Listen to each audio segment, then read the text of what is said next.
Hello friends, welcome back my YouTube channel shorthand R K classes. Friends, यह dictation 90 शब्द पर minute की speed से है, जो दैनिक जागरण संपादकीय से है। डेली नए नए डिक्टेशन पाने के लिए चैनल को सब्सक्राइब करें, साथ में बेल आइकन दबाएं। डिक्टेशन स्टार्ट होगा 5 सेकंड बाद।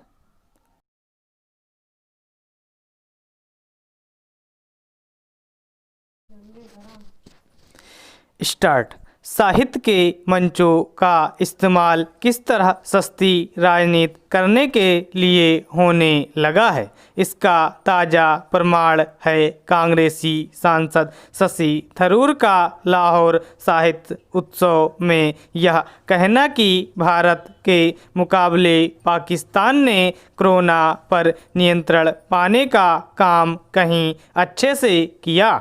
वह चाहे जिस कारण इस नतीजे पर पहुँचे हों, लेकिन उनका उद्देश्य केवल यही बताना नहीं था, चूँकि उनका मकसद पाकिस्तानी जनता के सामने मोदी सरकार को नीचा दिखाना था। इसलिए वह यह भी कह गए कि भारत में मुसलमानों और पूर्वोत्तर के लोगों के साथ भेदभाव होता है।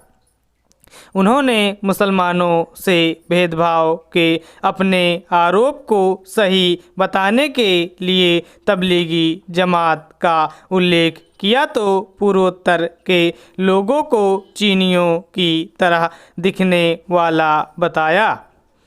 हैरानी नहीं कि उन्होंने मणिशंकर अय्यर की याद ताज़ा करा दी, जिन्होंने पाकिस्तान में ही आयोजित इसी तरह के एक कार्यक्रम में यह कहा था कि नरेंद्र मोदी को हटाए बगैर दोनों देशों के रिश्ते सुधरने वाले नहीं। उन्होंने तो मोदी को हटाने में पाकिस्तान से मदद तक मांग ली थी। गनीमत है कि शशि थरूर ने ऐसा कुछ नहीं किया, लेकिन उन्होंने पाकिस्तान के मन की मुराद दूसरे तरीके से अवश्य पूरी की। क्या इससे दुखद दयनीय बात और कोई हो सकती है कि जो व्यक्ति संयुक्त राष्ट्र में लंबे समय तक काम करने के साथ इस संस्था के महासचिव पद के लिए भारत का उम्मीदवार रहा हो, उसने पाकिस्तान के सामने देश की छवि मलिन करना और इमरान खान की भाषा बोलना पसंद किया।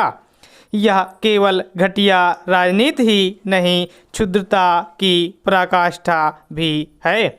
वह इस तरह की क्षुद्रता एक अरसे से दिखा रहे हैं। शायद इसका एक बड़ा मकसद यह है कि इससे कांग्रेस में और खासकर राहुल गांधी की निगाह में उनका कद बढ़ेगा।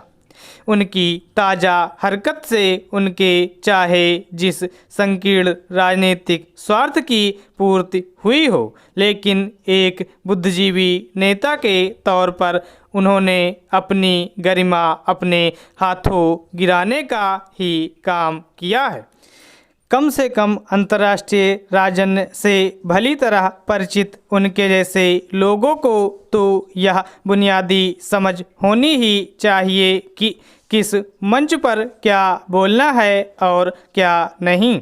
क्या लाहौर साहित्य उत्सव में अपने देश और उसकी सरकार को नीचा दिखाना आवश्यक था? सवाल यह भी है कि अगर उन्हें पूर्वोत्तर के लोगों और मुसलमानों के साथ होने वाले तथाकथित भेदभाव के बारे में बातें करना आवश्यक जान पड़ रहा था, तो क्या उन्होंने पाकिस्तान में जानवरों से भी बदतर जिंदगी गुजार रहे अल्पसंख्यकों के बारे में भी कुछ कहना जरूरी समझा, या फिर उनकी साहित्यिक और राजनीतिक समझ ने उन्हें इसकी इजाज़त नहीं दी? स्टॉप।